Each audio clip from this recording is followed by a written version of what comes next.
부산에서 40대 여성이 흉기에 찔려 숨진 채 발견돼 경찰이 수사에 나섰습니다. 부산 부산청경찰서는 어제 오전 11시쯤 부산시 부전동의 한 모텔에서 모텔 관리인 47살 이모 씨가 흉기에 찔려 숨져 있는 것을 다른 관리인 56살 김모 씨가 발견해 신고해 수사하고 있다고 말했습니다. 경찰은 이 씨가 무자비하게 찔려 숨진 점으로 미뤄 원한 관계에 의한 살인 사건으로 보고 용의자를 찾고 있습니다. 그 사건이요. 기억하는 사람도 거의 없을 텐데. 그 사람 매우 착실했는데 그 사람에 대해서 아는 사람은 많이 없어요. 그거 범인 못 잡을 텐데. 많은 탐사보도 프로그램들도 제보를 받았던 한 사건이 있습니다. 하지만 1시간 분량의 영상으로 제작하기엔 기억하는 이도, 목격한 이도, 남은 흔적도 턱없이 부족합니다. 하지만 우리에겐 가능합니다. 범인의 흔적을 여러분과 함께 찾아보고 싶습니다. 2020년 현재 약 10년간 범인이 잡히지 않은 장기 미제 사건. 사람들에겐 부산시 모텔 여주인 살인사건 혹은 버킹엄 모텔 살인사건이라 알려진 이 내용을 시작하도록 하겠습니다.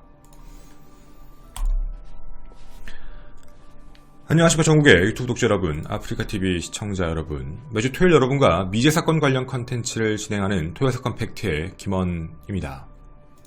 오늘은 바로 사건에 대한 이야기를 시작해보고자 합니다. 때는 2010년 10월 1일 금요일이었습니다.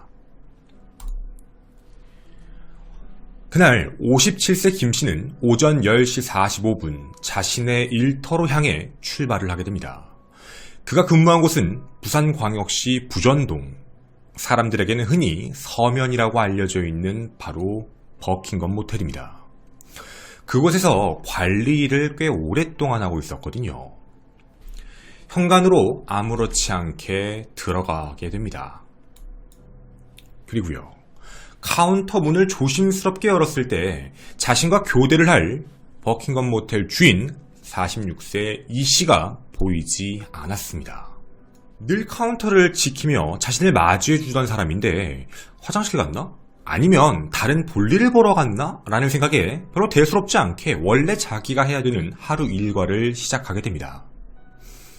전날에 손님들 이불도 갈아야 되고 휴지 수건도 채워 넣어야 되고 할 일이 굉장히 많았지요. 해서 이걸 채워놓는, 항상 비품을 쌓아놓는 곳이 카운터 바로 옆에 있는 창고로 쓴 하나의 객실, 바로 101호 객실이었습니다. 그 문을 열려고 하는데 잠겨 있었던 거죠. 한 번도 이런 적이 없는데. 당연히 열쇠를 갖고 있지도 않은 상황이었습니다. 당시 생각에는 주인 이 씨가 이걸 잠궜나? 라는 생각을 하고 기다리고 있었는데 너무 시간이 지체되다 보니까 이건 기다리면 내가 할 일도 없고 내가 지금 해야 될 일도 못하는 상황이니 어쩔 수 없이 열쇠 수리공을 불러 문을 강제로 개방합니다. 평소와 다름없는 비품이 쌓여있는 깨끗한 방. 딱 한 가지만 달랐습니다. 이불을 덮어 쓴 무언가가 보였고 조심스럽게 이불을 걷었을 때 그 안에는 자신이 찾고 있던 모텔 주인 이 씨가 처참하게 칼에 찔린 상처로 사망한 채 발견됩니다. 자, 여기까지가 당시 발견 모습까지 설명을 드렸습니다. 이 장소에 대한 이야기뿐만 아니라 현재까지 나온 내용을 토대로 해서 좀 분석을 해보고자 하는데요. 일단 발견 장소에 대한 이야기부터 좀 드리겠습니다. 당시에는 이렇게 버킹엄 모텔인데 사건 이후에 간판이 변화한 형태입니다. 자, 일단 분명히 전날도 정상적으로 근무하던 모텔 주인이 갑자기 사라졌습니다. 그리고 사망한 채 발견됐지요. 그것도 모텔 내에서 말입니다. 그럼 우리는 동선에 대한 걸 몇 가지 생각을 해봐야 할 것 같습니다. 범인은 이 장소로 직접 방문했지요. 그걸 우리는 부정할 수 없습니다. 그러면 여기에 들어온 범인이 비면식이냐 면식이냐를 생각해봐야 될 것 같은데, 비면식 관계라면 가능성이 높은 범행 동기가 있습니다. 하나, 금품 목적. 사라진 물건이 있는지를 확인해봐야 됩니다. 근데 금품 목적이라고 보기에는 이 주변에도 워낙에 많은 숙박업소도 있고요. 이곳은 서면이라 불리는 곳입니다. 좀 어떻게 보면 대범한 우발범행일 수도 있지요. 두 번째, 그냥 단순 우발살인인데요. 요금 관련 시비 혹은 객실 내 문제가 있는데 바꿔주지 않아 이런 사소로운 이런 시비가 붙어서 항의 이후에 분노 폭발형 범죄를 저질렀을까라는 생각도 있습니다. 세 번째는 성범죄의 목적, 당연히 흔적을 남길 수 있지요. 비면식이라면 크게 이 정도입니다. 만약에 그런데 이게 면식범이라면 어떻게 생각해 봐야 될까요? 면식이면 이 장소를 직접 골라 타겟으로 들어왔습니다. 이건 우리가 부정할 수 없는 사실인 거죠. 미리 연락을 했을까? 혹은 약속이 있었나도 찾아봐야 될 것 같습니다. 두 번째는 내연 및 치정 관련으로 문제가 결합된 경우. 세 번째, 돈 문제가 있었다. 이런 경우라면 사건이 발생될 수도 있지요. 크게 나눠서 6가지 정도로 분류를 해봤습니다. 자, 그 다음 범인이 이곳에 들어가는 목적에 대한 걸 나눠봤다면 이제 범인이 안에 들어가서 있었던 모습을 생각해보고자 합니다. 범인과 피해자는 마주했습니다. 그리고 이들은 카운터에서 얘기를 나누지 않았습니다. 101호로 이동을 했다는 건데요. 우리 생각을 해볼까요? 이거 누가 안내했을까요? 범인이 이 장소를 알고 강제로 끌고 갔다라고 볼 수도 있는데 강제로 끌고 갔다면 카운터에서 몸싸움 같은 게 있을 가능성, 뭔가 잡고 물건이 떨어지고 이런 흔적이 남았을 겁니다. 그런데 이런 흔적이 남아있지 않은 것으로 보아 아마 피해자가 직접 101호로 범인을 데리고 갔을 가능성이 존재합니다. 세 번째, 101호 안에서 범인과 피해자는 마주하고 있습니다. 이들에게 이 장소는 어떤 목적이든 어떤 이야기든 함께 있을 장소인 거죠. 그러면 비면식범이 가서 칼로 그냥 노리면서 했다라고 보기에는 좀 어렵습니다. 이 안에서 뭔가 목적이 있어 만난 거라고 보여지니 말이죠. 네 번째, 범인은 피해자를 공격하기 시작합니다. 범행 도구 자체를 가지고 온 범인이 공격을 하고요. 그 다음에 어떤 행동을 했죠? 여러분 알고 계십니다. 이미 저희는 정보를 드렸거든요. 문을 잠갔습니다. 만약에 우발적으로 사람을 죽였다, 우발적으로 이동했다, 이런 식이면 문을 잠그고 이동할 필요가 없습니다. 시신을 이불로 덮어놓을 필요까지도 없고요. 분명 범인은 일종의 은폐 목적이 있었습니다. 외부로 시신은 못 옮기지요. 번화가다 보니. 그러면 무언가 시간을 벌려는 행동을 그 내부에서 이런 모습으로 보였던 겁니다. 자, 그리고 시신 자체를 가려놨다라는 것도 참 특이한 행동이지요. 모텔 안에 문을 잠궈 놓은 비품 안에 시신을 이불로 덮었다. 대부분 범죄 심리학적으로 보면 시신을 덮어놓는 형태를 면식범일 관련이 높다라는 얘기를 많이 합니다. 무언가 느낌적으로 죄송하기도 하고 미안하기도 하고 불편하기도 하고 이럴 때 많이 하는 행동이라고 하지요. 자, 그럼 일단 저희는 발견 당시의 모습에서 찾아볼 수 있는 느낌으로는 비면식보다는 면식일 확률이 높지 않을까 이런 생각이 드는 대목입니다. 자, 그럼 이제 저희는 피해자의 사인을 한번 살펴보도록 하겠습니다. 피해자 E씨의 부검 결과 몸에는 예기로 인한 자상, 즉 칼입니다. 칼의 종류는 날카로운 도구로 자그마치 74회의 공격을 당한 것으로 확인됩니다. 그리고 그 공격 대다수는 목과 가슴 부위에 집중이 됐습니다. 그 외에도 손에도 베인 상처가 좀 있었고요. 그 이외에는 멍이나 골절에 대한 흔적은 없는 것으로 확인됩니다. 근데 부검 결과를 확인해보면 이런 게 좀 특이합니다.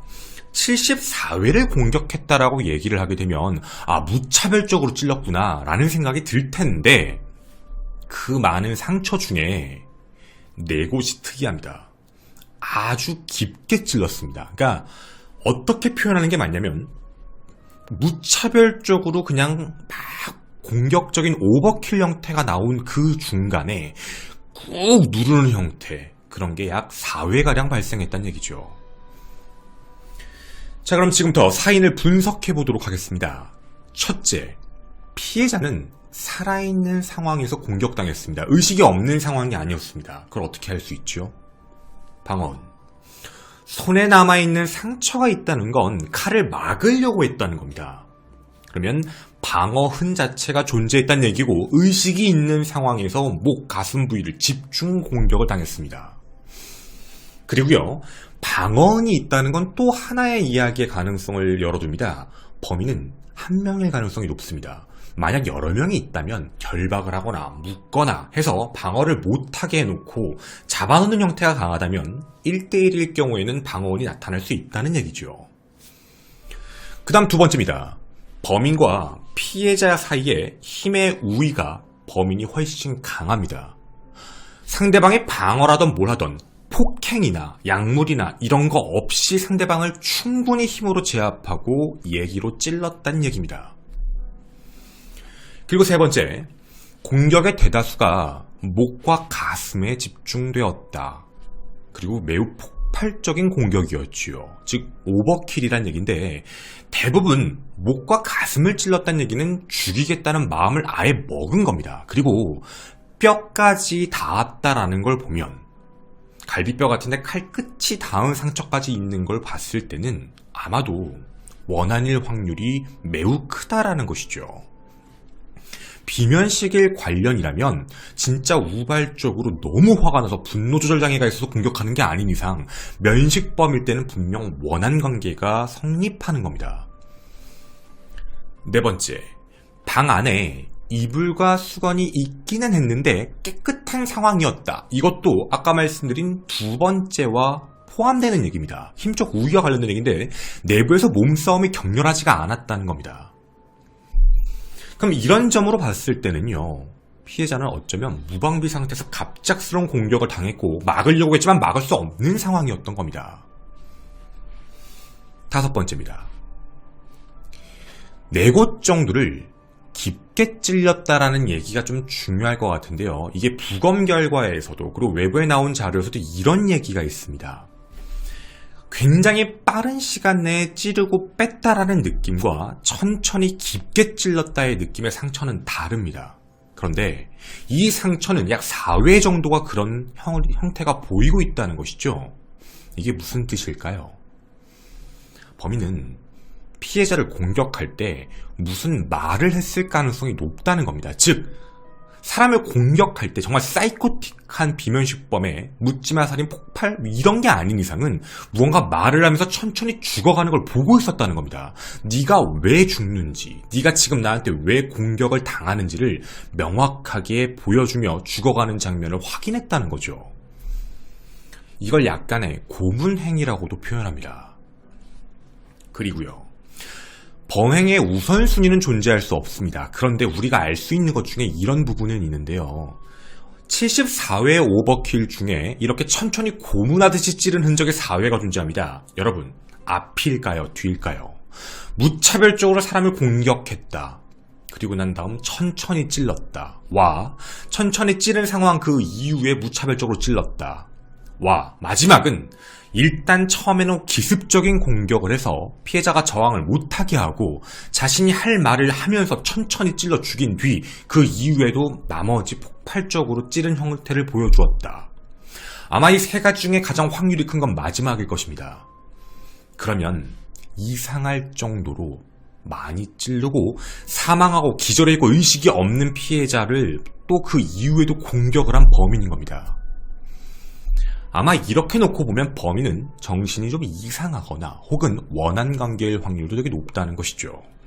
근데 여기서 한 가지 좀 짚고 넘어갈 대목이 있습니다. 저 정도 찔리고 했으면 막 비명을 지르고 소리 질러서 객실에 있는 사람이 듣지 않았을까라는 얘기인데 생각보다 목에 대한 자상을 갑자기 입게 돼서 예를 들어 기도 부분 같은 게 절단되거나 하면 소리를 낼 수가 없는 상황이 됩니다. 소리는 공기가 나가야 함께 나가거든요.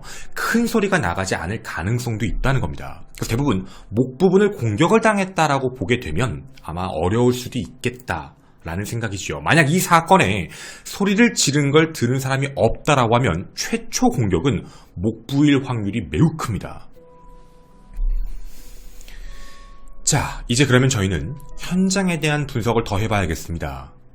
비면식범일 수도 있으니 현장 분석의 하나, 바로 돈을 가져갔나? 금품 목적일 수도 있으니 말이죠. 그런데 카운터부터 있는 현금도, 그리고 주인에게 갖고 있던 귀금속도 어떤 것도 사라진 게 없습니다. 카운터에 있는 현금 30만 원도 그대로 있었죠. 그러면 아마 범인은 금품 목적의 범행은 아닐 것이란 겁니다. 두 번째, 사건 현장 수건에서는 DNA 하나가 검출됐습니다.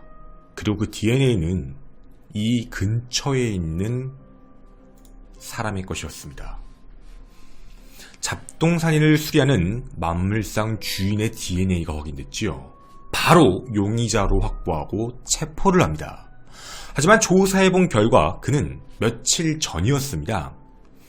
모텔 객실 101호를 수리하고 난 뒤에 샤워를 하고 난 거기서 닦았다 라는 이야기를 했고, 사건 있던 당일날의 알리바이도 명확했습니다. 즉 이 사람은 용의선상에서 완전히 배제된 사람이었죠. 그리고 특별하게 살인을 저질 만한 혐의점도 존재하지 않았습니다. 자, 뿐만 아니라 현장에서 발견된 담배꽁초도 다 조회를 해봤지만 너무 오래된 거라 사건 당시의 것도 아니었습니다. 그럼 이제 범위를 넓혀야지요. 객실 내에서 흔적이 없다라고 하면 혹시 피 묻은 채로 밖에 나갔으면 그런 흔적들이 묻지 않았을까? 다른 객실에 묻은 어떤 사람, 객실에 묵었던 사람이 그런 거 아닐까? 모든 객실을 다 조회해봤지만 없습니다. 피해자 이 씨의 혈흔은 어느 객실에서도 확인되지 않았죠. 자, 그러면 경우의 수는 딱 하나밖에 남지 않았습니다. 범인은 안에서 사건을 발생하고 밖으로 나간 겁니다. 그리고 자신의 흔적을 아예 남기지 않았죠. 자신의 목적만을 달성했습니다. 자, 그러면 우리는 이제 범인을 외부로 잡아야겠습니다. 객실 내에 있는 사람들이 아니었다면. 그러면 피해자가 당시 여기에 어떻게 있었고, 그리고 용의자와 어떤 사이일 수 있는지를 추측을 해보고 싶은데요. 여기에 있는 내용들이 확인되는 바가 있습니다. 미제 사건 전담팀의 내용에 따르면 피해자 이 씨는 원래 서울에서 생활을 했습니다. 그리고 굉장히 유명 대학, 여대를 졸업했고요. 그리고 원래는 영어를 좀 잘하시는 영어학원 관련 일을 많이 하셨다고 합니다. 해서 이 부산으로 내려왔던 이유가 아버지가 운영하는 모텔을 함께 운영하기 위해서 내려왔는데 사건 발생 한 달 전에 아버지가 사망을 합니다. 그래서 모텔 사업을 접을 준비를 했고 영어학원을 운영할 준비를 하고 계셨던 거죠. 해서 주변에 아는 사람들이 많이 없었던 겁니다. 그리고 제가 아까 보여드린 로드뷰의 이름이 바뀐 이유도 바로 이제 주인이 바뀌었기 때문이지요.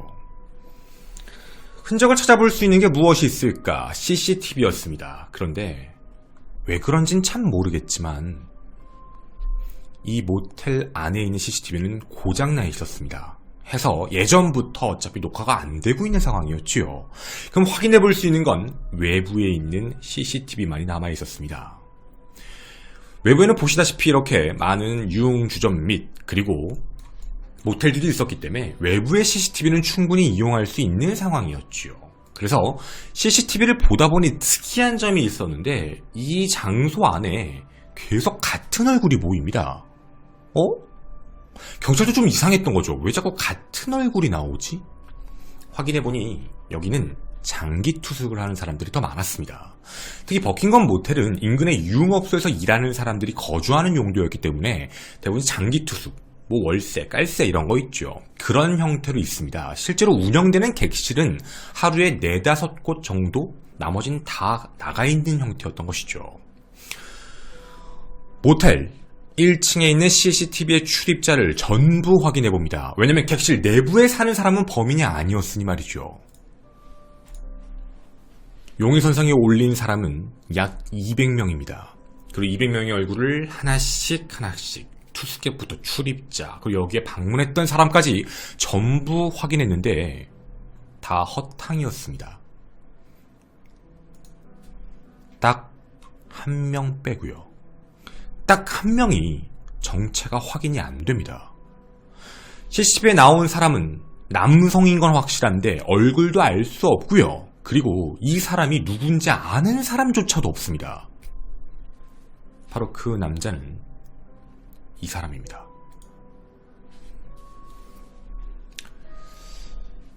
이 남성은 점퍼를 입은 모습이었고요. 들어갈 때 나올 때 왼손에 주머니에 손을 넣은 상태로 나오게 됩니다.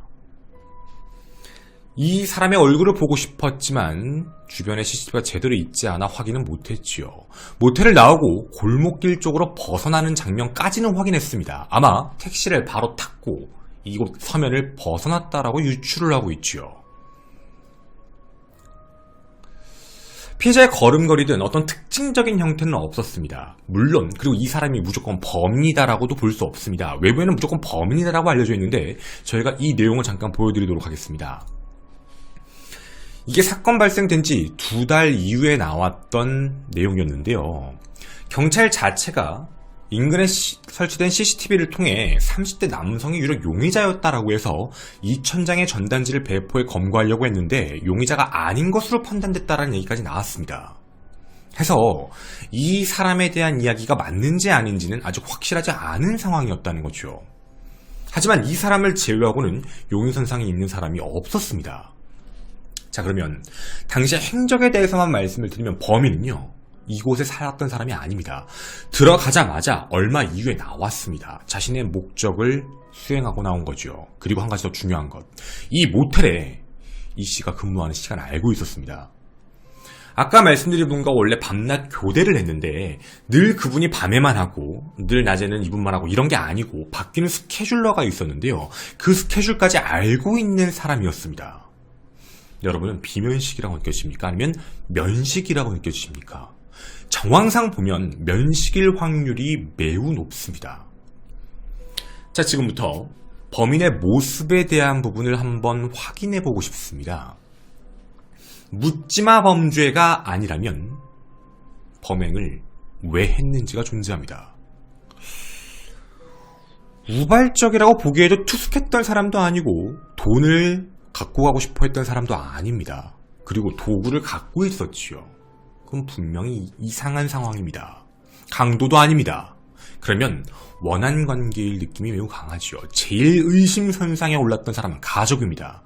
하지만 모든 가족은 각자의 지역에서 있었던 알리바이까지 명확했지요. 그 이후에는 청부살인이 아닐까까지도 다 조회해보지만 어떠한 혐의점도 나오지가 않습니다.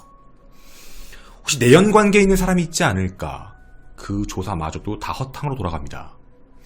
한 번도 결혼하지 않은 상태 미혼이셨고요. 그리고 당시 뭐 연락하거나 만나면서 원한을 살 사람도 없었습니다. 우리가 알지 못하는 무언가가 존재하지 않을까라는 생각인 거죠. 특히나 그렇게까지 공격을 할 때. 그러면 역으로 얘기를 해보면 이런 겁니다. 이 사람이 사망했을 때 가장 특권을 가질 수 있는 사람이 누굴까? 원한이 아니라면 말이죠. 범인의 모습입니다. 범인은 분명 면식일 확률 매우 큽니다. 혹은 면식이 아니라면 누군가의 사주를 받아온 타겟형 범죄일 수도 있습니다. 그리고 이 안에 들어와 함께 101호로 이동해서 어떤 목적인지는 모르겠지만 이야기를 좀 나눈 뒤에 그리고 살해를 한 것입니다. 자, 그러면 궁금한 게 있습니다. 목격자는 없을까? 정말 안타까운 얘기인데요. 바깥에 외부의 목격자도 없습니다. 혈액이 안 묻었습니다. 혈액이 묻었다 치더라도요. 그 시간 당시에 아침 시간, 낮 시간이었기 때문에 누군가가 봤을 텐데 혈액이 묻지 않았다.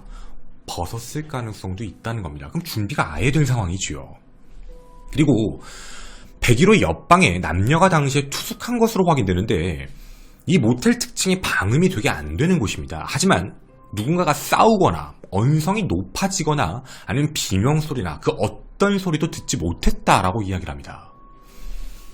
해서 경우의 수는 여러 가지로 나눴지만 목을 공격해서 말을 못했거나 혹은 범인이 입에 재갈을 물리지 않았을까라는 추측도 하고 있습니다. 자, 여러분은 이 범행이 계획이라 보이십니까? 우발이라 보이십니까? 정황이 보이는 건 면식 및 계획인 것이죠.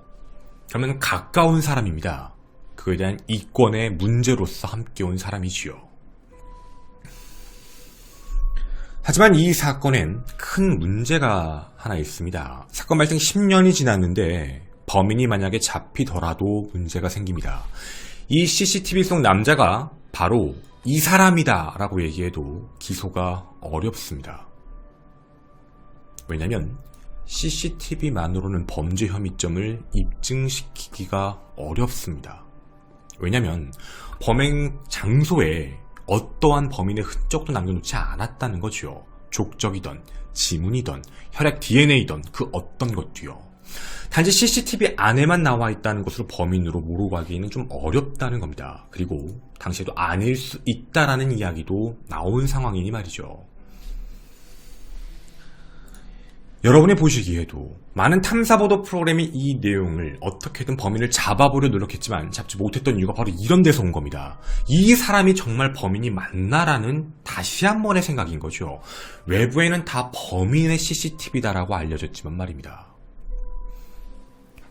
여러분의 생각은 어떠십니까? 경찰이 조사했던 200명 안에 범인이 있을 수 있다와 아니면 여기에 지금 한 명의 확인이 안 됐는데 이 사람이 범인일 수 있다. 이조차 아니면 제3자가 다른 사람이 범인일 수 있는 가능성까지 말이죠. 여러분은 어떤 생각이 드십니까? 이 이외의 이야기는 뒷이야기에서 말씀드리도록 하겠습니다. 저는 토요사건 팩트의 김원이었습니다. 감사합니다. 저희 뒷이야기 잠깐 가도록 하겠습니다. 이 사건에 대해서 외부에서는 이 CCTV에 있는 사람이 무조건 범인이다라고 알려져 있는데 사실 경찰 쪽에서는 이 부분에 집중을 하고 있는 건 아닙니다. 왜냐면 알고 계세요. 이 사람이 누구다라고 찾아도 기소를 못해요. 왜냐면 이 사람한테 어떤 것도 없어요.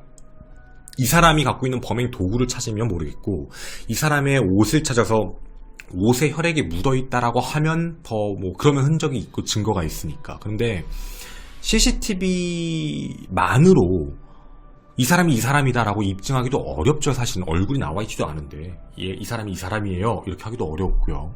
근데 그 사람이라고 기소해도 아마 범인으로서 몰고 가는 건 어렵다라고 판단해서 정확한 물적 증거를 찾으려고 하고 있고 미제사건 전담팀에서도 찾아보려고 노력은 하고 있어요.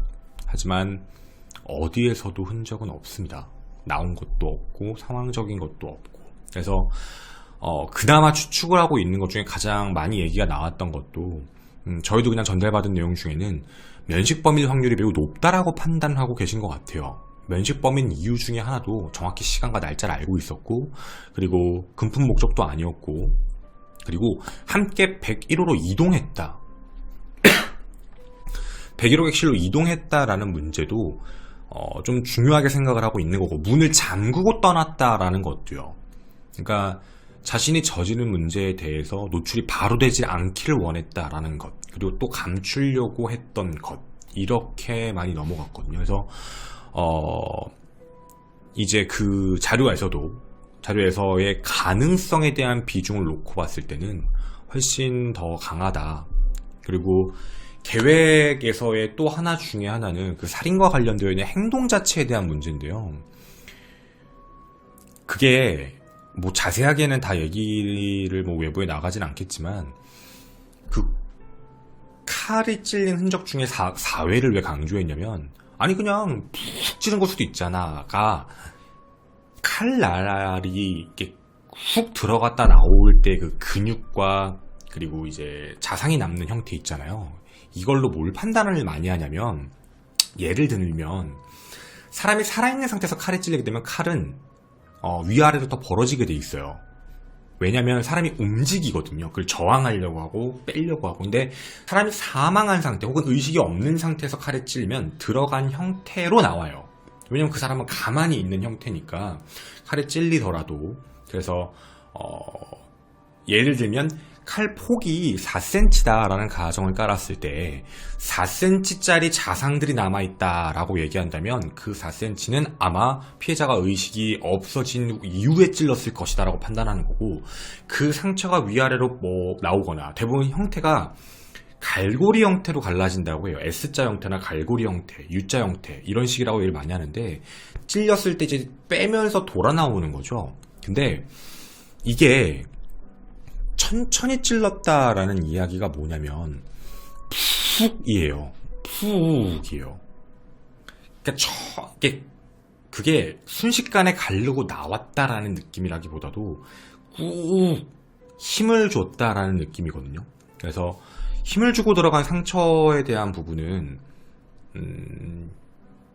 원래 우리가 아는 오버킬의 형태는요, 만약에 진짜 막 분노 폭발로서 너 죽일 거야 라는 걸로 막 찔렀다라고 하면 그냥 많은 형태가 있고 막 찔렀다로 끝나거든요. 근데 이렇게 푹 눌렀다라는 걸 보면 이건 아마 면식이고 분명히 원한 관계일 확률이 되게 높을 것이다 라고 판단을 해요. 그게 아니면 진짜 이상한 사이코틱한 범죄자의 살인마인데 이런 살인 말하면 연쇄살인마죠. 사실 연쇄살인의 가능성이 있지만 그런 경우는 없었고, 그래서 이런 쪽에 대한 형태가 가장 가능성이 크지 않을까라고 내부에서도 판단하고, 뭐 수사자료가 외부에 다 나온 건 아닌데 아직도 계속해서 수사는 하고 있어요. 그래서 혐의점 자체는 피해자 중심적인 주변 인물들의 상황에서 매칭을 시켜보고 있는 거고, 과연 피해자가 사망했을 때 이런 관계라면요, 가장 득을 볼 게 누굴까라는 쪽으로 많이 찾아보려는 것 같아요. 정말 뭔가 빅 트러블이라는 게, 큰 트러블이 겉으로 드러난 게 없으면 대부분 범행 동기에 대한 목적을 보면 면식 관계는 두 가지로 분류가 돼요. 크게 나누면 하나는 겉으로 나는 이제 문제, 그리고 밑으로 내려가 보면, 밑쪽으로 내려가 보면 이제 암묵적인 거죠. 그러니까 겉으로는 큰 트러블이 없었지만 이 사람이 사라짐으로써 내가 얻을 수 있는 득들이 존재한다라고 봤을 때 형태. 그래서 수사자료의 내용에서는 그쪽에 대한 내용이 훨씬 강해요. 그래서 저희도 가장 눈에 띄었던 건 정말 이 사람이 맞을까에 대한 의문점도 있는 거고, 그리고 솔직히 말씀을 드리면 이거는요, 누군지 아십니까? 라는 거죠. 그때 당시에는. 지금은 아무 의미가 없어요, 사실. 얼굴도 안 나왔지만 이걸 가지고 잡을 수도 없고요. 잡았다 치더라도 혐의 입증이 안 되기 때문에 당연히 경찰분들도 다르게 생각하셔요. 그래서 저희가 이 사건에서 하고 싶었던 얘기의 골자는 조금만 풀어서 얘기하면, 버킹엄 모텔과 관련되어서 이야기를 들으신 분들, 그리고 이로 인해서 득을 보신 분을 알고 계신 분, 이쪽에 관련해서. 그래서 왜냐면 이때 당시에 상속인이 어쨌든 이 버킹엄 모텔을 팔려고 했다라는 것도 그때 당시에 되게 좀 중요했어요.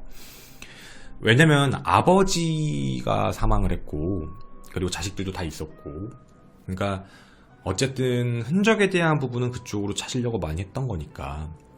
그래서 얘기들이 쭉 흘러갔던 거죠, 내용에 대한 건. 그쪽에 대한 수사를 해봤지만 그때 당시에는 뭔가 용의점이 나오지 않아서 지나간 것으로 알고 있습니다. 이거는 그냥 저도, 이건 전달받은 내용이니까 그냥 다 말씀을 못 드려요. 아프리카에서는 뭐 어느 정도 말씀드리지만 지금 저도 앞에 얘기한 거는 유튜브에 못 넣어요. 근데 여기서 좀 한 가지 더 말씀드릴 수 있는 거는, 이 사건의 목격자는 분명히 존재해요. 있어요. 없진 않을 거예요. 그런데 분명히 이상하거나 뭔가를 알고 있거나 이렇게 할 가능성은 커요. 근데 이게 왜 제보가 안 들어오냐면, 이게 참 문제점 중에 하나인데, 이제 지리적 특징이에요. 이런 공간이 있잖아요. 이런 이제 달세라고 해서 이렇게 사는 공간이 많은 지역들의 특징이 뭐냐면, 기소중지자들이 많아요. 그러니까 기소중지라는 게 뭐냐면, 지금 현재 이제 검찰 쪽에 기소가 됐는데 주소 같은 거나 아니면 뭐 행적이 묘연하다, 그러니까 주소지에다 보내봐도 답장도 없고 핸드폰도 없는 것 같고 막 이러니까 검찰 측에서 기소 중지를 시키는 거예요. 나중에 뭐 우연히 검문이라던가 나중에 다른 사건을 저질렀을 때 체포가 되면, 신원 확인되면 그때 다시 수사하겠다라고 해서 기소 중지를 시켜놓는 경우도 좀 있어요. 대부분 뭐 사기 혐의 이럴 때 이제 기소 중지가 많이 나오는데, 기소 중지자들이 많은 공간의 특징이 뭐냐면 달새, 달빵이 좀 몰려있는 곳이고요. 그런 사람들은 알아도 경찰에 신고를 안 해요. 왜냐면 하면 자기 신원에 대해서 얘기를 해야 되는 문제라서 그거 신고하면 그대로 잡혀요. 그러니까 이 사건이 아예 없을 것 같지는 않아요. 아예 없을 것 같지는 않고 분명히 누군가의 기억에선 이상한 그날 왜냐면 이날이 국군의 날이었거든. 금요일이었어요. 또 10월 1일이었고 금요일이고 국군의 날. 그리고 이제 어떤 사람들이 불금, 그 사람들 많은 날이에요. 이제 불금 되는 날. 그러니까 목금이니까. 그래서 이게 아예 사람들이 목격을 못했다라고 보기는 좀 어려운 그런 상황이라 누군가의 기억 속엔 있을 가능성이 되게 높지 않을까 라는 겁니다. 이거는 그냥 뭐 저희들끼리도 한 얘기인데 이게 동영상이 있어요. CCTV 영상이. 근데 한 가지 특징은 있어요. 이거 의심이에요, 여러분. 어쩌면 그러니까 오버킬을 한 사람은 거의 대다수 손에 상처가 나요. 손에 상처가 날 수밖에 없어요. 그 피가 나고요. 물론 그냥 긁힌 상처긴 하지만 근데 범인의 입장에서는 그 상처를 보여주고 싶은 느낌은 없을 거예요. 근데 이상할 정도로 들어갈 때도 왼손에 주머니를 넣어요. 오른손을 빼고. 그러니까 이게 그냥 약간 차이인데 100% 그렇다는 건 아니에요. 대부분 오른손잡이가 어디 갈 때는 오른손을 집어넣는 습성, 그리고 왼손에 시계를 차고 이런 형태인 것처럼. 근데 이 경우는 반대로 행동이에요. 그러니까 칼을 갖고 있었다라는 가정일 때, 만약에 칼이 주머니에 있었다라고 가정을 하거나 이럴 때면 이제 왼손을 집어넣고 오른손을 빼고 나오거든요. 이게 들어갈 때 나올 때 똑같아요. 근데 만약에 범인이 심리적으로 자신의 이제 오버킬하고 나서 상처가 나서 이 상처 난 거를 감춰야 되겠다라고 생각을 했거나 뭐 장갑을 꼈을 수도 있긴 하겠지만, 근데 만약에 그런 거라면 혹시 왼손잡이가 아닐까라는 생각도 저희끼리는 얘기를 했었어요. 혹시 범인이 왼손잡이는 아닐까, 칼을 왼손으로 쓰는 사람. 근데 이거는 정확한 수사 데이터는 경찰 쪽에 있어요. 이거는 경찰이 알고 있을 거예요. 왼손잡이라면.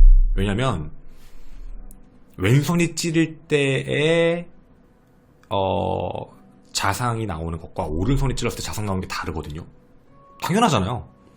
오른손이 들어가는 찌르는 방향하고 그러니까 이렇게 찌르는 방향하고 이거하고 이거 방향하고 왼손이 하는 방향하고 다르니까 이거는 자상이 들어간 위치의 각도를 판단해보면 경찰 쪽은 알고 있을 거예요. 오른손이다 왼손이다 이런 건. 근데 물론 뭐 장갑을 꼈을 수도 있긴 하겠지만 분명히 정확한 건 모르고요. 어쨌든 저희들끼리는 혹시 왼손 확률이 있지 않을까라고는 얘기는 했어요. 이건 100% 아니에요. 뇌피셜이에요, 여러분. 뇌피셜. 그러니까 뒷이야기에서 얘기하는 거예요.